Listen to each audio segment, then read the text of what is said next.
2. Kehidupan sang Nabi. Nabi Muhammad lahir di kota Mekah pada sekitar 570 Masehi. Dia berasal dari klan Bani Hashim, bagian suku Quraisy yang mengendalikan Mekah, pusat perdagangan dan agama di jantung semenanjung Arab. Terletak sekitar 80 km dari Laut Merah, kota Mekah mendapat keuntungan berkat rute perdagangan utara selatan yang menghubungkan Romawi di utara dan Yaman di selatan. Meski demikian, Mekah jauh terlepas dari kedua tempat tersebut. Ratusan kilometer padang pasir yang mengelilinginya memungkinkan kota Mekah berkembang bebas dari pengaruh atau kendali asing. Pada saat yang sama, Mekah terhubung dan terisolasi secara internasional. Ketika berurusan dengan agama, Mekah menjadi titik pusat semenanjung Arab. Mekah menjadi lokasi Ka'bah dan haji tahunan yang menarik bangsa Arab dari seluruh penjuru semenanjung Arab. Jadi, meskipun cukup jauh dari jangkauan kekaisaran Bizantium atau Persia, Mekah sudah cukup tepat sebagai pusat yang memberikan dampak besar bagi orang-orang Arab. Kedua karakteristik inilah yang akan memainkan peran utama saat Islam mulai menyebar. Awal kehidupan. Kehidupan awal Muhammad ditandai dengan kesulitan dan kehilangan. Ayahnya, Abdullah, wafat sebelum dia lahir. Saat itu Abdullah sedang melakukan perjalanan dagang ke kota Yathrib di sebelah utara kota Mekah. Ibunya Aminah wafat saat ia berusia 6 tahun. Kakeknya yang dihormati Abdul Muthalib kemudian merawatnya. 2 tahun kemudian kakeknya wafat dan Muhammad tinggal dengan paman dari pihak ayah, yaitu Abu Thalib. Meskipun berasal dari suku Quraisy yang kaya, Muhammad tidak tumbuh bergelimang harta. Statusnya sebagai anak yatim piatu dan berasal dari klan Bani Hashim yang dianggap anggota Quraisy rendahan membuatnya tidak tergolong dalam kelas penguasa. Tetapi dia menemani pamannya dengan perjalanan perdagangan ke Suriah saat kecil, memperkenalkannya ke dalam tradisi nomaden Arab yang lampau. Reputasinya sebagai pedagang yang jujur menyebabkan ia mendapatkan 2 nama julukan, As-Shadiq dan Al-Amin, yang berarti yang benar dan dapat dipercaya. Ia pun kemudian dihormati orang-orang Quraisy. Secara teratur ia dipercaya memegang uang dan transaksi perdagangan ketika bertindak sebagai penengah dalam bangsa banyak kasus. Menjelang usia 20 tahun, Muhammad sudah menjadi pedagang sukses dan bekerja sebagai agen usaha seorang janda kaya bernama Khadijah. Lama-kelamaan, reputasinya sebagai orang yang jujur dapat diandalkan menarik perhatian majikan itu. Saat Muhammad berusia 25 tahun, Khadijah melamarnya dan diterima meskipun umurnya terpaut jauh. Walau dikelilingi masyarakat penyembah patung yang politeistis, Muhammad muda tak mengikuti agama orang-orang Quraisy. Pesan monoteisme Ibrahim dan Ismail hanya samar-samar diingat kemanjakan orang Arab, tetapi masih dipertahankan beberapa orang yang dikenal sebagai Hunafa, tunggal atau Hanif, yang berarti penganut monoteis. Orang-orang ini menolak menerima ratusan tuhan-tuhan kayu dan batu, Muhammad salah satunya. Alih-alih terlibat dalam penyembahan patung yang begitu merajalela di masyarakatnya, Muhammad memilih menyepi. Dia membiasakan diri menyepi di sebuah gua di atas gunung yang berjarak sekitar 5 km dari pusat kota Mekah. Di sana ia duduk dalam keheningan dan merenungkan masyarakat serta agama yang berkembang di Mekah. Wahyu pertama. Menurut tradisi Islam, pada 610 Masehi, saat berdiam di gua yang telah didatanginya berkali-kali, Muhammad mengalami sesuatu yang baru. Malaikat tiba-tiba muncul di depannya dan memerintahkan, "Bacalah." Ia menjawab bahwa ia tak bisa membaca. Seperti kebanyakan orang di Mekah, Muhammad pun buta huruf. Sekali lagi, malaikat memerintahkannya untuk membaca. Muhammad menjawab bahwa ia tidak bisa.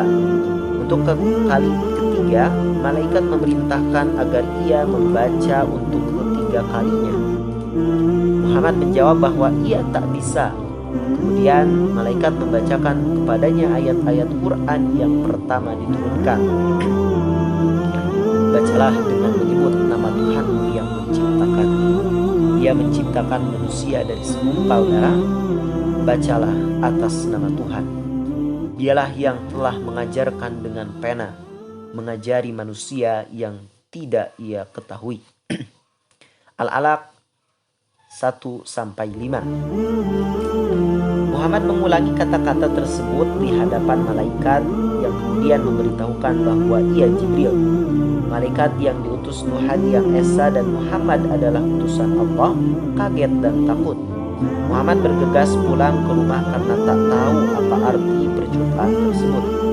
Dia pun ditenangkan oleh Khadijah yang mempercayai cerita pertemuan di gua tersebut. Khadijah lalu bertanya kepada sepupunya yang biasa membaca kitab suci umat Yahudi dan Kristen. Saat sepupunya mendengar apa yang terjadi, dia langsung menerima Muhammad sebagai Rasul pembawa pesan pada masa ini. Seperti halnya Musa dan Isa sebelumnya, setelah diperkuat oleh istri dan sepupu istrinya, Muhammad menerima misinya sebagai pembawa pesan Tuhan dan dimulailah kehidupannya sebagai nabi. Orang pertama yang mendengar kenabian Muhammad dan mempercayainya adalah Khadijah, yang dapat dikatakan langsung memeluk Islam sekembali Muhammad dari gua. Nabi mulai mengajak kalangan terdekat masuk ke agama baru ini. Teman terdekatnya Abu Bakar, sepupu mudanya Ali, dan pembantunya Zaid, semuanya menghormati dan mempercayai Muhammad. Mereka segera memberitahukan kalangan terdekat mereka juga, dan perlahan jumlah penduduk Islam bertambah. Dakwah pertama dilakukan secara bersembunyi-sembunyi. Mekah terdiri atas masyarakat politeis, sehingga gagasan satu Tuhan yang menggantikan banyak sembahan pasti akan dianggap ancaman. Maka bulan dan tahun-tahun pertama Islam ditandai dengan berkembangnya kelompok rahasia. Karena takut menghadapi reaksi masyarakat, tetapi tunduk pada gagasan agama baru ini, para pengikutnya disebut Muslim, yang berarti orang yang tunduk. Kata Islam itu sendiri yang merupakan akar kata Muslim, berarti ketundukan kepada Tuhan dan kehendaknya. Celakalah bagi setiap pengumpat dan pencela yang mengumpulkan harta dan menghitung-hitungnya. Dia mengira bahwa hartanya itu dapat mengekalkannya. Sekali-kali tidak, pasti dia akan dilemparkan ke dalam api neraka. Quran Surat Al-Majah 104 ayat 1-4. Pada saat yang sama, gagasan inti Islam dimulai menemukan bentuk melalui turunnya ayat-ayat yang kemudian disebarkan kepada masyarakat. Monoteisme yang tegas jauh berbeda dari agama yang ada di Mekah menjadi tema inti. Menurut Nabi Muhammad hanya ada satu Tuhan. Berhala yang disembah oleh penduduk Mekah tak lebih dari sekedar patung batu dan kayu tak berguna, serta tak mampu memberikan manfaat kepada siapapun. Ayat-ayat yang turun juga memperingatkan adanya hari pembalasan, ketika setiap jiwa akan dihadapkan kepada Tuhan untuk dihitung amalnya. Orang-orang yang percaya kepada Tuhan dan melakukan amal baik akan masuk surga abadi sebagai balasannya, dan orang-orang yang ingkar akan dimasukkan ke neraka dan disiksa selama-lamanya. Akan tetapi, Islam bukanlah agama yang hanya memikirkan teologi kehidupan setelah mati. Ayat-ayat yang turun awal juga mencela penyakit sosial yang merebak di Mekah. Dengan meningkatnya kemakmuran dari jalur perdagangan, terbentuklah perbedaan kelas sosial. Orang kaya akan memanfaatkan uangnya untuk menandai lebih banyak kafilah sehingga menghasilkan lebih banyak uang. Sementara itu, orang miskin akan terus terpinggirkan. Terlebih lagi jika ia bukan anggota suatu klan yang kuat. Quran menyatakan ketidakpedulian kepada orang miskin akan merusak kemantapan tatanan sosial yang adil dan akan mengakibatkan hukuman di akhirat nanti.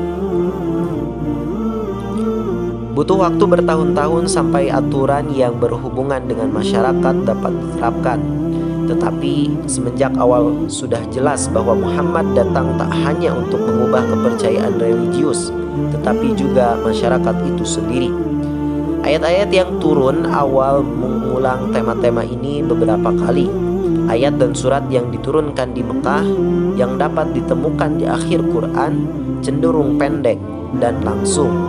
Cara ini bekerja dengan baik bagi komunitas muslim yang baru lahir yang belum dikenal oleh masyarakat kota Mekah.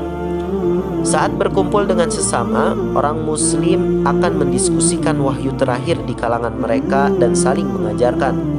Saat berkumpul dengan non-muslim, mereka harus menyembunyikan perpindahan agama dan keyakinan. Lagi pula, seluruh gagasan baru ini akan mengancam tatanan sosial yang sudah mapan di Mekah.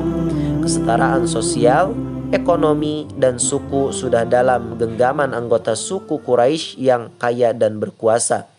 Revolusi sosial jarang diterima oleh mereka yang berada dalam kekuasaan. Bahkan, Muhammad sendiri belum mendukung perubahan apapun dalam masyarakat.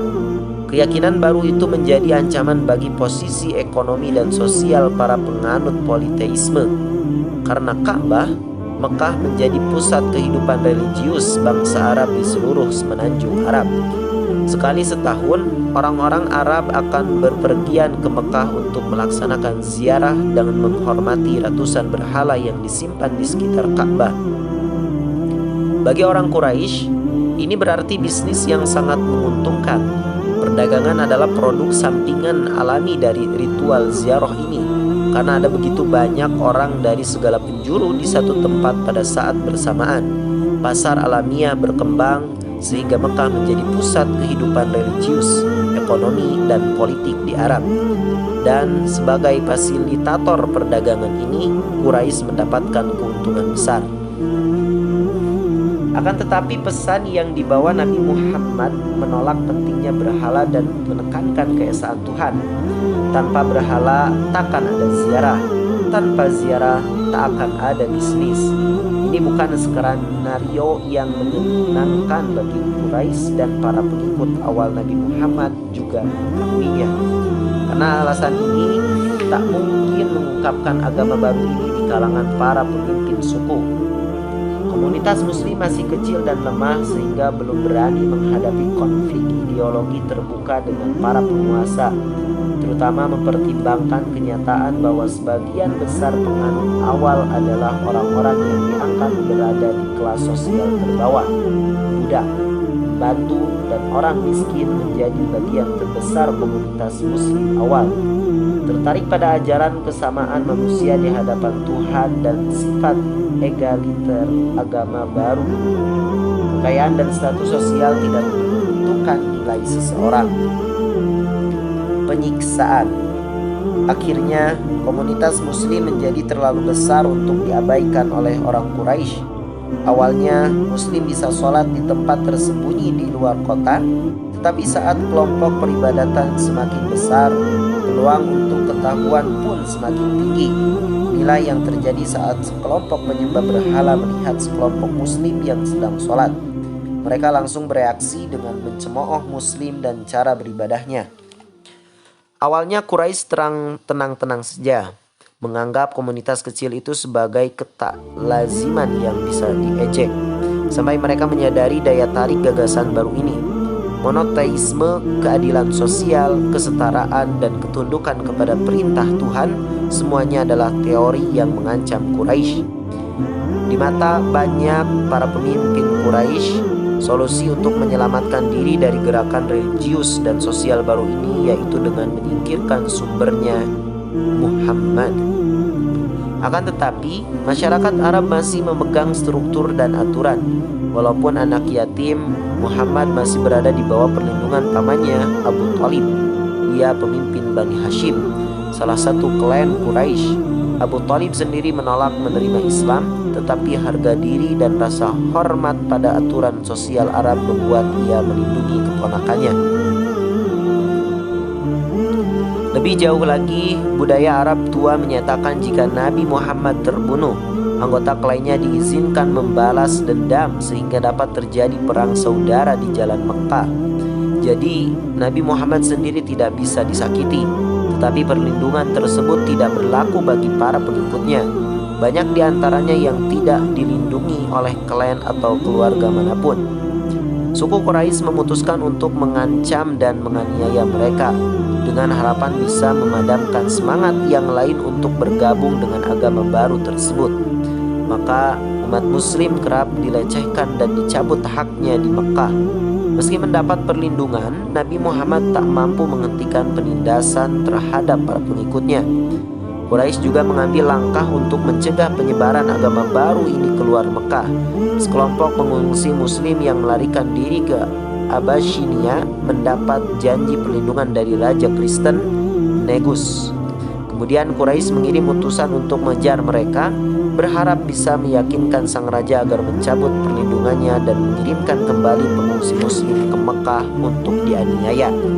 Saat Negus mendengarkan Ja'far, sepupu Nabi, membacakan ayat-ayat Al-Quran mengenai keyakinan Islam tentang Isa dan Maryam, ia menolak mengembalikan sesama penganut monoteisme itu. Utusan Quraisy pun harus kembali ke Mekah tanpa bisa membawa pengungsi muslim. Akan tetapi, seandainya umat muslim tak bisa melarikan diri ke tempat yang jauh, Islam masih bisa menyebar keluar Mekah.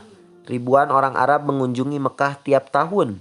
Jika para pengunjung itu mendengar dakwah Nabi Muhammad dan melihat kegagalan Quraisy menghentikan gagasan baru ini, status Quraisy sebagai salah satu suku terkemuka di Arab akan merosot.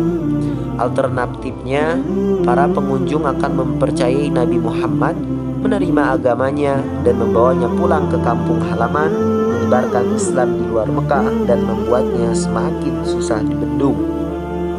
Semua ini membuat Quraisy mengambil tindakan-tindakan ekstrim. Pada 617 Masehi, sekitar 7 tahun setelah wahyu pertama, Quraisy memutuskan untuk menerapkan boikot total terhadap Bani Hashim, klan Nabi Muhammad yang banyak memeluk agama Islam. Tak seorang pun mengadakan transaksi bisnis dengan mereka ataupun menikahi salah satu anggota klan. Mereka bahkan dipaksa mengasingkan diri di lembah Tandus, tempat di luar Mekah.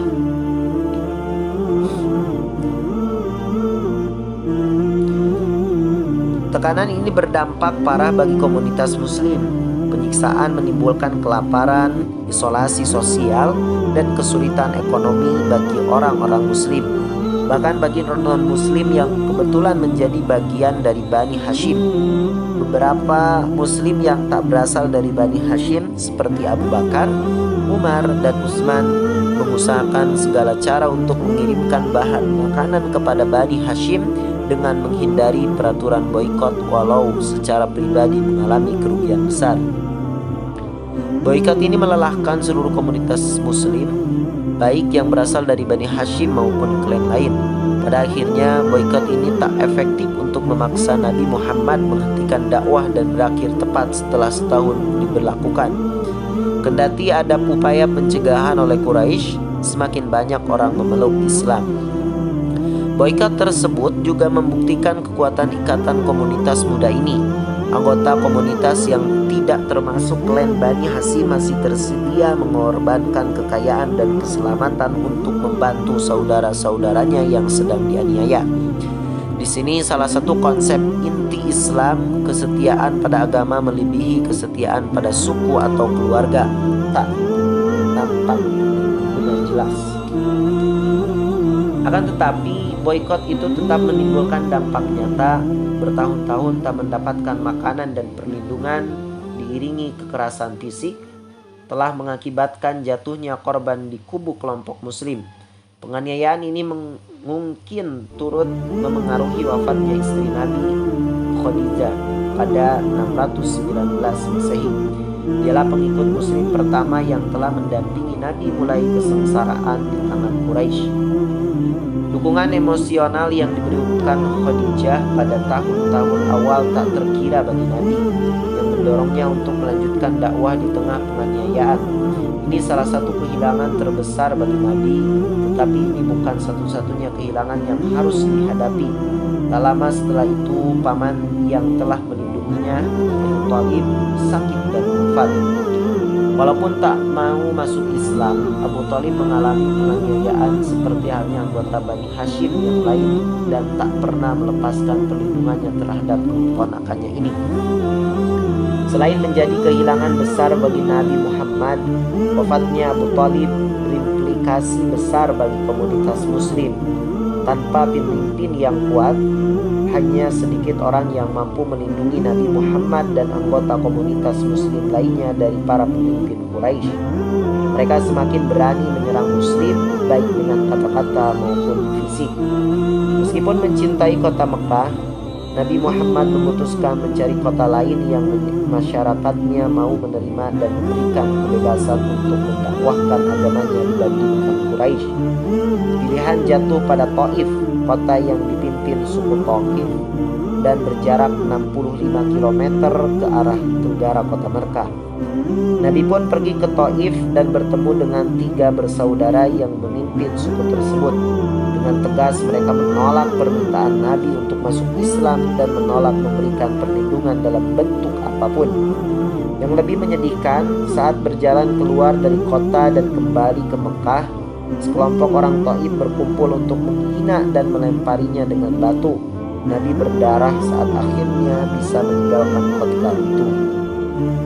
Tradisi Islam meyakini setelah peristiwa itu, Nabi didatangi malaikat Jibril yang menanyakan apakah Nabi ingin menghancurkan kota Taif dengan 2 gunung sebagai hukuman atas perlakuan mereka terhadap utusan Allah. Nabi menolak dengan mendoakan semoga salah satu keturunan mereka suatu hari menjadi penganut Islam. Kejadian ini akan berperan besar dalam hubungan spiritual antara Muslim India dan Nabi pada abad berikutnya. Setelah kehilangan dukungan keluarga, ditolak suku tetangga, dan melihat pengikutnya dianiaya karena keimanan mereka, Nabi menyadari perlunya perubahan radikal agar Islam dapat bertahan. Peluang perubahan semacam itu datang dari kota Oasis berjarak 300 km di utara Mekah, yaitu Yasrib. 2 suku utama Yasrib, Aus dan Khazraj, terlibat dalam perebutan kekuasaan yang mematikan pada 610-an Masehi.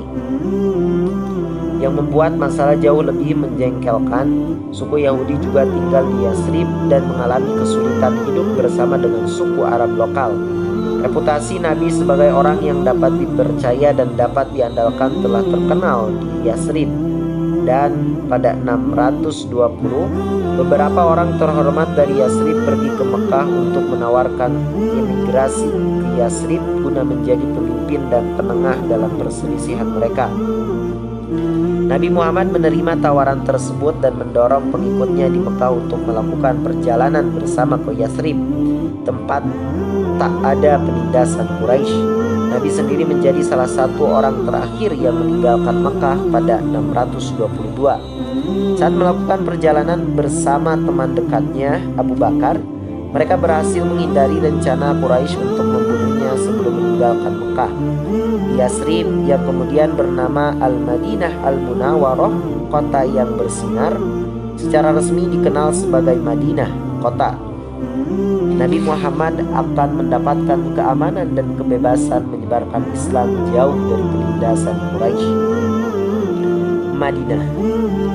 Kepindahan Nabi dari Mekah disebut hijrah, yang berarti emigrasi.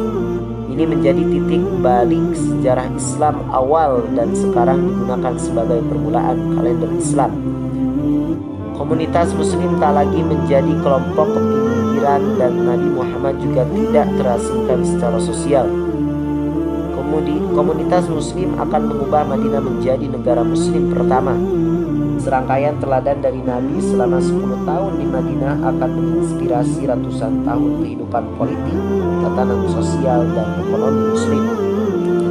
Akan tetapi di Madinah tetap menantang. Yang paling utama soal perpaduan baru antara emigran dan dari Mekah disebut muhajirin dan penduduk asli Madinah kaum Ansor. Kaum Muhajirun bukanlah unit kohensif tunggal.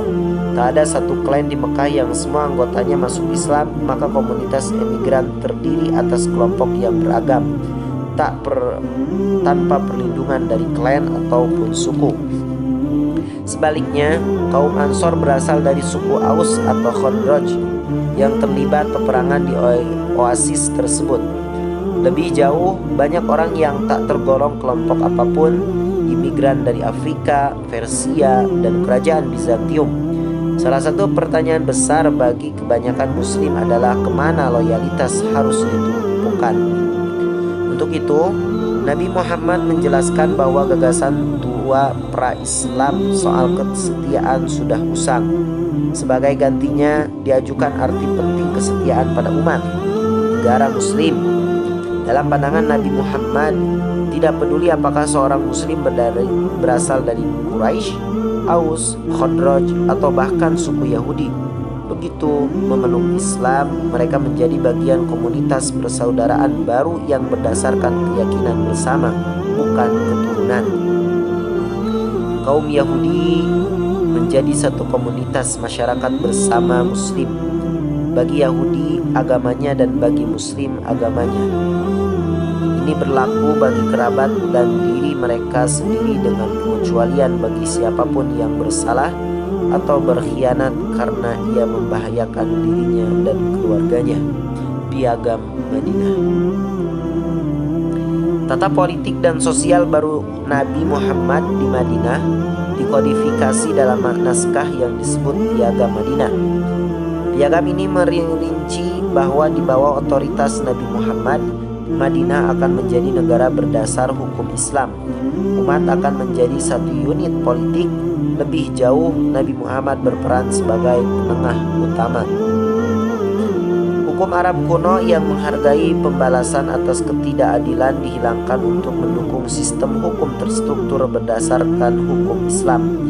Piagam ini memberikan kebebasan kepada kaum Yahudi untuk menjalankan agamanya, tetapi mereka harus mengakui otoritas politik Nabi Muhammad di kota ini dan bergabung dalam kelompok pertahanan bersama bila ada serangan dari Quraisy. Entitas politik baru Nabi di Madinah akan menjadi model negara Islam selama berabad-abad dalam pemerintahan Muslim, terutama yang berhubungan dengan perlakuan terhadap minoritas non-Muslim. Bentuk wahyu yang turun pun berubah untuk menyesuaikan dengan keadaan komunitas Muslim. Ayat-ayat dan surat yang diwahyukan kepada Nabi Muhammad di Madinah cenderung lebih panjang dibandingkan dengan di Mekah. Wahyu tersebut merinci berbagai hal seperti bentuk peribadatan, perpajakan, warisan, serta hubungan antara Muslim dan non-Muslim. Quran memberikan panduan umum tentang bagaimana umat Muslim harus bersikap dan bila perlu Nabi Muhammad menjelaskan secara terperinci serta tepat. Kata-kata dan tindakan Nabi dikenal sebagai hadis, menjadi sumber penting petunjuk hukum setelah wahyu Tuhan. Tetapi Quran tidak hanya menyoroti aspek hukum dan tatanan sosial. Banyak ayat Madinah menerangkan kisah-kisah Nabi terdahulu. Cerita tentang Nuh, Ibrahim, Musa, Daud, dan Aisyah semuanya diterangkan secara detail kepada pengikut Nabi, yang sungguh-sungguh menjelaskan bahwa Nabi Muhammad hanyalah Nabi terakhir dari serangkaian panjang Nabi sebelumnya dan pesan yang dibawanya tak berbeda dari yang lain. Banyak dari kisah tersebut yang ditunjukkan kepada kaum Yahudi di Madinah. Di permukaan mereka memiliki banyak kesamaan dengan kaum Muslim. Kedua kaum ini sama-sama menganut monoteisme di daerah yang mengedepankan politisme.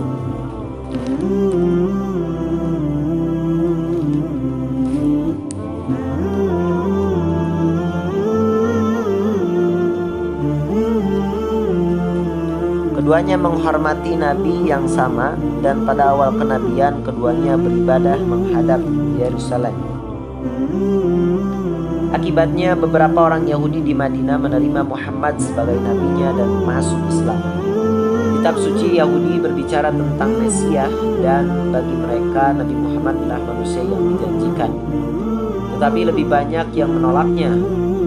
Yudaisme itu unik dalam hal kepercayaan dan etnisitasnya yang terkait pada konsep umat terpilih. Pesan tentang kesetaraan dan persatuan seluruh umat Islam tanpa memperhatikan etnisitas bertuturan dengan beberapa gagasan utama keyakinan Yahudi. Sebagian orang mungkin meyakini kenabian Muhammad, tetapi kenyataannya bahwa ia bukan seorang Yahudi menjadi problematik bagi mereka yang menganut teologi Yahudi dengan tegas. Perpecahan antara kaum Yahudi yang meyakini dirinya bangsa terpilih oleh Tuhan dan kaum Muslim yang mendukung persatuan umat manusia akan menimbulkan ketegangan serius di dua kelompok ini. Peperangan. Hijrahnya Nabi ke Madinah tak berarti selesainya konflik dengan Quraisy. Kaum Muhajirin masih merasakan kepedihan atas perlakuan saudara sesukunya dan kaum Ansor berani menghukum siapapun yang menindas saudara baru mereka dalam Islam. Tetapi kaum Muslim belum mendapat izin dari Nabi untuk memerangi Quraisy. Tentu saja peperangan merupakan kegiatan yang serius, terutama di semenanjung Arab, tempat peraturan rumit mengenai kehormatan dan pembalasan telah berlaku selama berabad-abad. Lebih jauh, Quran sendiri meneguhkan tentang kesakralan hidup dan betapa mengerikannya mencabut kehidupan secara tak adil. Maka kaum Muslim ragu-ragu melakukan tindakan militer melawan Mekah meskipun bertahun-tahun mengalami penindasan di sana. Akan tetapi, keadaan itu segera berubah pada masa Nabi Muhammad di Madinah. Ia mengabarkan kepada para pengikutnya wahyu yang baru turun dari Tuhan yang menyatakan diizinkan berperang bagi orang-orang yang diperangi karena sungguhnya mereka dizalimi, dan sungguh Allah Maha Kuasa menolong mereka itu, yaitu orang-orang yang diusir dari kampung halamannya tanpa alasan yang benar, hanya karena mereka berkata Tuhan kami adalah Allah. Al-Hajj ayat 39-40. Wahyu baru ini menegaskan kepada pengikut Nabi bahwa perang telah diizinkan, bahkan wajib. Saat Muslim sedang tertindas, ayat-ayat itu juga menandai aspek pentingnya tentang peran Islam di dunia. Agama ini bukan sekedar seperangkat keyakinan tentang yang gaib, melainkan juga panduan hidup lengkap yang membahas semuanya, dari ritual ibadah, hubungan luar negeri, sampai teologi. Seperti yang mereka lakukan dengan perintah lain dalam Quran, kaum muslimin di Madinah berani menunjukkan sumbangsih mereka dan mengikuti perintah baru ini. Kesempatan terbuka pada 624 Masehi saat kaum muslimin mengerahkan pasukan kecil sekitar 300 orang untuk mencegat kabilah Quraisy yang sedang melintasi Madinah. Pasukan muslim tak mampu mencapai rombongan kafilah, tetapi malah bertemu dengan kekuatan Quraisy yang jauh lebih besar yang dikirim untuk melindungi kafilah tersebut. Di Perang Badar berjarak sekitar 100 km barat laut Madinah, pasukan muslim mendapatkan kesempatan untuk kali pertama melawan bekas penindasan secara fisik. Meskipun kalah jumlah, pasukan muslimin yang dipimpin oleh Hamzah, paman Nabi, berhasil memukul mundur pasukan Mekah dan menahan banyak tawanan. Kemenangan ini mengukuhkan pihak muslim sebagai kekuatan politik dan militer yang nyata. Pada saat yang sama, kemenangan ini menurunkan wibawa Quraisy di mata bangsa Arab lainnya. Orang-orang Quraisy tentu tak mau membiarkan kekalahan melakukan ini tak terbalaskan. Tahun berikutnya pasukan Mekah dalam jumlah yang jauh lebih besar dikumpulkan. Tujuannya mengganggu Madinah sehingga dapat menurunkan pamor Nabi Muhammad dan memicu pertanyaan tentang kemampuannya dalam melindungi pengikutnya. Pasukan tersebut berkemah beberapa kilometer di kota utara Madinah di bawah bayang-bayang gunung Uhud yang mengesankan. Di sana mereka merusak lahan pertanian di desa-desa sekitar Madinah sebagai bagian dari piagam Madinah. Nabi Muhammad telah bersumpah untuk melindungi kota dan seisinya sehingga terpaksa mengorganisasikan pasukan itu keluar dan menghadapi tentara Mekah. Akan tetapi ada sekelompok orang di dalam kota yang menentang rencana ini. Mereka percaya bahwa cara terbaik adalah meninggalkan lahan pertanian untuk menjaga diri dan tetap mempertahankan pasukan di dalam kota. Mereka didukung oleh dua suku Yahudi di kota Madinah yang menolak pergi ke Uhud untuk memerangi kekuatan yang lebih besar. Akhirnya Nabi Muhammad bergerak menuju Uhud dengan jumlah pasukan yang lebih kecil daripada perkiraannya. Hasil perang ini menjadi malapetaka bagi pasukan Muslim.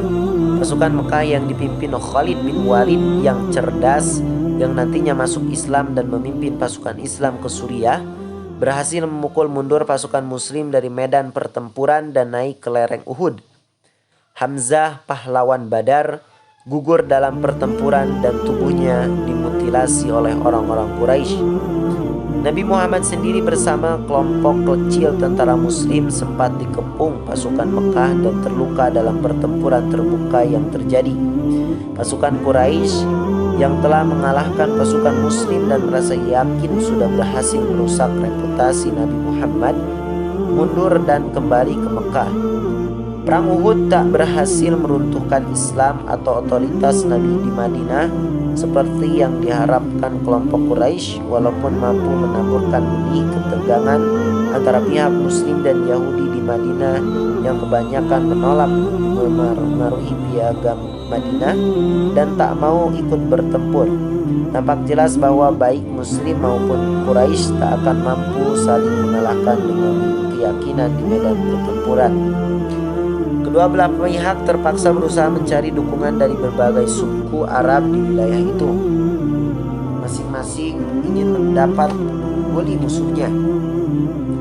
Secara khusus, Mekah berharap mendapat dukungan dari Yahudi Madinah yang sepertinya berniat mengeluarkan Nabi dari tengah-tengah mereka. 5 tahun setelah hijrah Nabi, pasukan Mekah mengepung kota Madinah dari utara dan meminta bantuan salah satu suku Yahudi Madinah, yaitu Bani Quraiza, yang tinggal di daerah pinggiran selatan kota. Ini menjadi pertaruhan yang penuh perhitungan bagi suku Yahudi tersebut. Kepungan ini tampak menjanjikan dan dengan bergabung bersama Quraisy, mereka dapat menyapu Nabi Muhammad serta pengikutnya. Tetapi ternyata persekutuan Quraisy dan Yahudi ini tak berhasil. Berdasarkan saran imigran Persia bernama Salman, Nabi Muhammad memerintahkan penggalian parit di sekeliling kota untuk menghalangi kepungan pasukan Mekah. Perang parit ini membuahkan kegagalan yang menjadi malapetaka bagi Quraisy, yang bahkan gagal merusak kekuatan Nabi di dalam kota. Tetapi perang ini lebih memperburuk Bani Quraiza. Mereka telah melanggar syarat perjanjian piagam Madinah dan karenanya harus dihukum sesuai perjanjian. Seorang penengah ditunjuk untuk memutuskan hukuman bagi suku tersebut. Ia memerintahkan laki-laki yang terlibat dalam pengepungan dihukum mati, sedangkan wanita dan anak-anak dibuang dari kota. Nabi Muhammad sedang menegaskan standar penting saat menangani Yahudi di Madinah. Ia memperjelas bahwa hukum Islam tidak mempermasalahkan kehadiran non-Muslim yang hidup di negara Islam. Selama bertahun-tahun, Yahudi Madinah telah mendapat toleransi, tetapi saat mereka gagal memenuhi perjanjian yang dibuat dan mengancam keamanan warga Islam, hukuman pun harus dijatuhkan. Seperti semua hal yang telah dilakukan, sikap Nabi Muhammad dalam menangani Bani Quraiza menjadi presiden dalam ratusan tahun hubungan Muslim dengan non-Muslim. Kemenangan.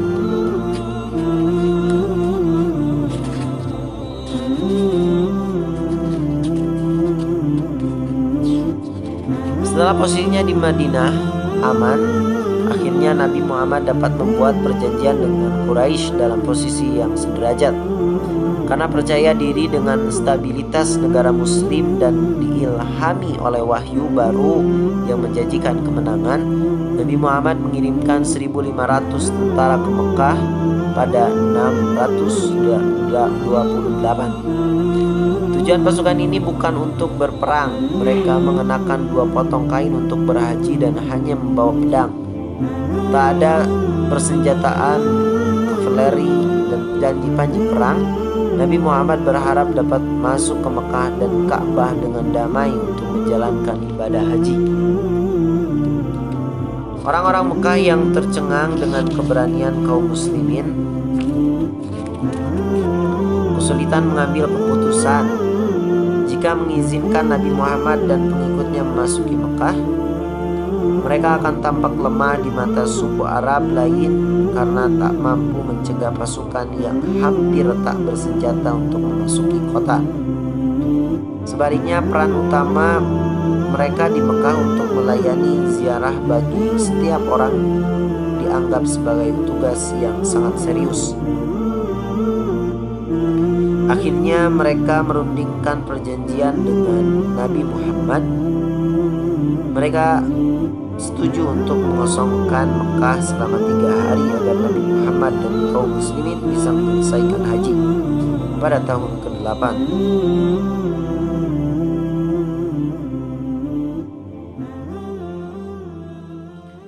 Nabi Muhammad pun harus kembali ke Madinah pada tahun tersebut tanpa bisa mengunjungi kampung halamannya. Selanjutnya disepakati juga gencatan senjata. Mekah dan Madinah beserta suku-suku sekutunya akan menahan diri untuk tak berperang selama 10 tahun. Sebagian kaum muslim tak puas dengan syarat-syarat perjanjian Hudaybiyah karena berharap bisa segera masuk ke Mekah atau bahkan menaklukkan Quraisy. Akan tetapi perjanjian ini memberikan waktu istirahat dari konflik sehingga Nabi Muhammad bisa mengembangkan Islam keluar Madinah. Tanpa ancaman perbedaan dari dalam dan serbuan dari luar, kini dia mendapat kebebasan mengirimkan pendakwah ke seluruh semenanjung Arab dan di luarnya, Bizantium dan Kekaisaran Persia Utara.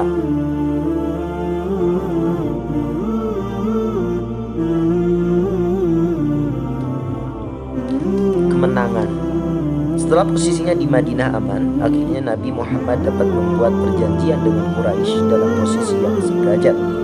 Karena percaya diri dengan stabilitas negara muslim dan diilhami oleh wahyu baru yang menjanjikan kemenangan, Nabi Muhammad mengirimkan 1.500 tentara ke Mekah pada 628.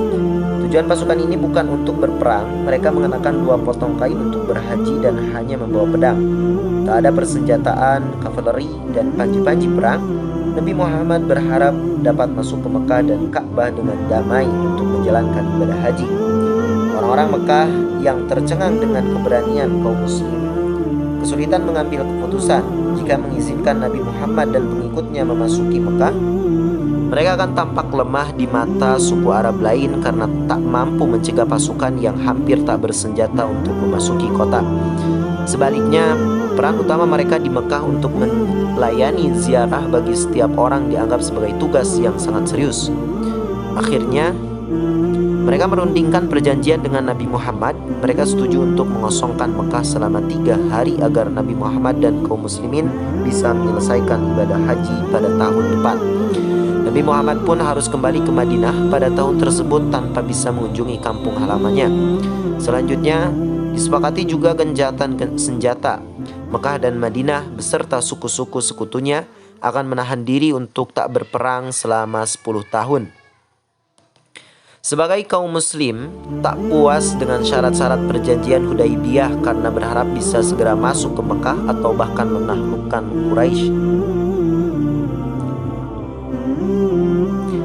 Akan tetapi perjanjian ini memberikan waktu istirahat dari konflik sehingga Nabi Muhammad bisa mengembangkan Islam keluar Madinah. Tanpa ancaman perbedaan dari dalam dan serbuan dari luar, kini dia mendapat kebebasan mengirimkan pendakwah ke seluruh semenanjung Arab dan di luarnya, Bizantium dan Kekaisaran Persia di utara. Suku-suku Badui sendiri masuk Islam secara bersamaan dan menggabungkan diri dengan Nabi. Bahkan orang-orang Mekah pun mulai beralih. Khalid bin Walid dan Amr bin As, 2 pemimpin militer Quraisy terbesar, meninggalkan Mekah dan bergabung dengan Nabi Muhammad di Madinah beberapa tahun setelah perjanjian Hudaybiyah.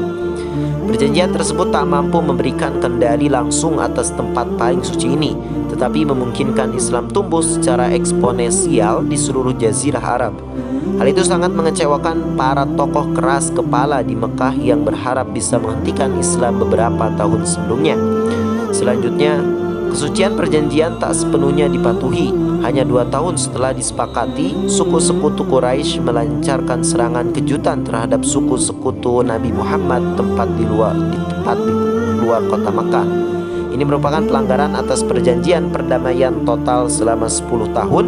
Karena perjanjian telah batal, Nabi Muhammad dapat menyeru kepada sekutu-sekutunya anyarnya di seluruh semenanjung untuk bergabung dalam ekspedisi baru ke Mekah. Akan tetapi, kali ini mereka akan berpergian sebagai peziarah damai. Nabi Muhammad akhirnya berada dalam posisi yang kuat. Ribuan muslim dari seluruh semenanjung sekarang berada di bawah perintahnya, terikat oleh persekutuan dan kesatuan agama untuk bergabung dengan pasukan Nabi kapanpun diperlukan. Pada titik ini, orang-orang Mekah tahu bahwa tak mungkin mereka mengalahkan pasukan Nabi.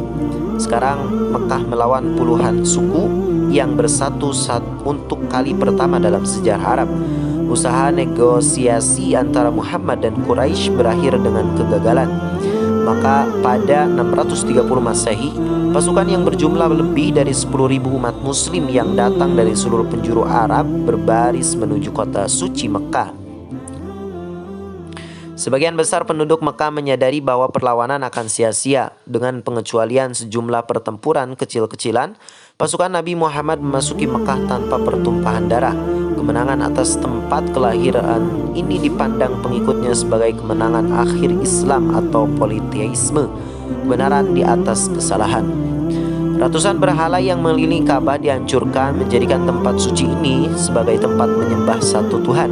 Bagi banyak orang Mekah, termasuk pemimpin Quraisy, Abu Sufyan, penaklukan yang sempurna ini tanda bahwa berhala mereka tak lebih dari patung kayu dan batu kasar. Mereka menyerah kepada Nabi Muhammad, orang yang telah mereka tindas, dikejar-kejar di luar kota dan diperangi. Sebaliknya, Nabi Muhammad membuktikan diri sebagai penakluk yang lemah lembut. Hampir semua orang Mekah dibebaskan tanpa dilukai, serta luar biasa bagi orang yang akrab dengan perang suku brutal tiada ampun. Sekali lagi, Nabi Muhammad memberikan contoh bahwa kenabiannya ditandai dengan era baru serta aturan dan kebiasaan baru. Periode pra-Islam jahiliyah berarti kebodohan harus ditinggalkan selama-lamanya. Kembalinya Nabi Muhammad ke Mekah sangatlah luar biasa, mengingat keadaan kehidupannya pada tahun-tahun sebelumnya. Hanya 8 tahun setelah membebaskan diri dari penindasannya pada tengah malam, Nabi Muhammad kembali ke kampung halaman sebagai pemimpin pemenang bersama ribuan pasukan. Di Mekah, ia hidup sebagai pedagang terpercaya, menjadi pemberontak yang tak disukai dalam melawan politeisme, musuh yang jauh. Penaklukan penuh kebajikan di tanah asalnya sendiri tak diragukan lagi. Cepatnya pencapaian kekuasaan dan kemampuannya menghancurkan persaingan lama antar suku di bawah bendera persatuan Islam dilihat sebagai keajaiban dan tanda kenabian oleh banyak orang. Kaum muslim pada zaman itu termasuk orang yang menderita pada awal-awal tahun penindasan Mekah dan yang baru masuk Islam setelah penaklukan Mekah, menjadi yakin bahwa ada yang istimewa tentang Islam. Di mata mereka, Islam dibimbing dan dilindungi Tuhan, dan mereka mendapat misi khusus untuk menyebarkan agama sejati ini ke seluruh dunia. Pola pikir ini akan memainkan peran besar dalam cara kaum muslimin memandang dirinya di panggung dunia dalam sepanjang sejarahnya. Berakhirnya kenabian. Saat penaklukan Mekah, Nabi Muhammad berusia sekitar 60 tahun. Sudah terbilang tua berdasarkan ukuran saat itu. Melalui ucapannya dan wahyu Quran yang terus turun, prinsip ajaran Islam diformalkan, mencakup semua hal dari urusan keyakinan, perintah ibadah hingga petunjuk bagi pemerintahan Islam. Sebuah tatanan sosial baru telah disibak dengan meninggalkan kesukuan dan menuju nasionalisme, kesatuan Islam di bawah hukum ilahi. Nabi Muhammad menyusunnya dalam khutbah terakhir yang menyatakan, dan sesungguhnya nenek moyang kalian pun satu. Kalian berasal dari Adam dan Adam berasal dari tanah. Orang yang paling mulia di antara kalian adalah orang yang paling bertakwa. Tidak ada suatu kelebihan bagi orang Arab atas orang selain Arab kecuali ketakwaannya. Pesan keagamaan dan sosial berjalin kelindan dengan pesan politis, menyatukan kerajaan muslim yang menjangkau seluruh semenanjung Arab. Untuk kali pertama dalam sejarah seluruh bangsa Arab bersatu. Mereka bahkan mampu menyerang suku-suku yang tinggal di selatan berbatasan dengan Bizantium dan Persia. Ini menjadi pencapaian yang tak akan diremehkan oleh kedua kekaisaran besar itu yang segera menyoroti penyebaran Islam yang serius. Setelah penaklukan Mekah, Nabi Muhammad kembali ke Madinah. Lagi pula ia telah berjanji untuk memimpin umat muslim dari kota oasis ini 8 tahun sebelumnya, saat suku Aus dan Khazraj mengundangnya. Di Madinah, ia mulai mempersiapkan kaum muslim yang akan membentang terus jauh setelah wafatnya. Nabi semakin sering berpesan tentang kewajiban orang beriman, arti penting menjaga Quran dan teladannya. Awal 632 Masehi, ia menempuh perjalanan haji terakhir. Nabi berkhutbah di depan ribuan pengikutnya yang semua mengenakan pakaian ihram apapun statusnya. Mengingatkan kepada mereka tentang kesamaan derajat manusia, ia memperingatkan agar menghindari penindasan, memperlakukan perempuan dengan hormat dan cinta, serta meninggalkan persaingan suku yang telah mengutuk kebudayaan Arab selama berabad-abad. Khutbah perpisahan meringkas kenabiannya. Inilah revolusi sempurna dalam segala hal. Di mata pengikutnya, tatanan baru muncul di ufuk pazar dunia, tatanan yang berdasarkan hukum ilahi dan diilhami oleh teladan Nabi Muhammad. Setelah perjalanan haji, Nabi Muhammad kembali ke Madinah, tempat diletakkannya dasar penyebaran Islam selanjutnya. Orang-orang terpelajar dikirim ke berbagai provinsi jauh seperti Yaman dan batas timur Arab untuk mengajarkan dasar-dasar Islam kepada mereka yang baru masuk Islam. Madinah dengan masyarakat yang paling dekat pertaliannya dengan Nabi akan berperan sebagai pusat pengetahuan Islam, bertugas mendidik seluruh dunia Islam bahkan setelah kepergian Nabi. Perjalanan militer disiapkan ke utara melawan Bizantium ketika perang Islam yang akan memandu pasukan Islam bertahun-tahun ditegaskannya kembali. Menurut keyakinan Islam, Nabi Muhammad berperan sebagai utusan Tuhan, menyampaikan kata-kata Tuhan dalam Quran, dan bertindak sebagai teladan bagi kaum muslimin. Setelah 23 tahun bertindak sebagai Nabi Allah, misinya pun selesai. Quran telah difinalisasi dan dicatat dalam lembaran-lembaran kulit, daun, dan tulang. Tapi yang lebih penting, telah dihafal seluruhnya oleh sahabat-sahabat Nabi. Tradisi pra-Islam dalam menghafal syair panjang membuat bangsa Arab mampu memelihara dan memastikan terjaganya buku suci Islam. Kisah-kisah tentang ucapan serta tindakan Nabi Muhammad juga menempati posisi penting, menyebar ke seluruh Arab dari mulut ke mulut.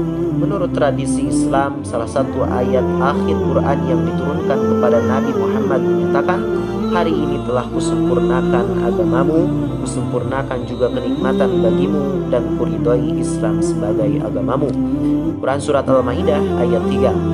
Nabi Muhammad jatuh sakit pada awal musim panas 632 Masehi. Ia merasakan sakit kepala dan demam yang membuatnya lemah, kemudian tak mampu berjalan tanpa bantuan sepupunya Ali dan pamannya Abbas. Saat tak mampu mengimami sholat di masjid, ia menunjuk sahabat dekatnya Abu Bakar untuk menjadi imam.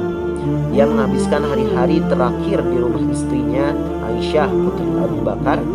Dari balik dinding rumah yang menempel ke masjid, ia bisa mengamati umat mengikuti perintahnya untuk sholat walaupun ia tak hadir.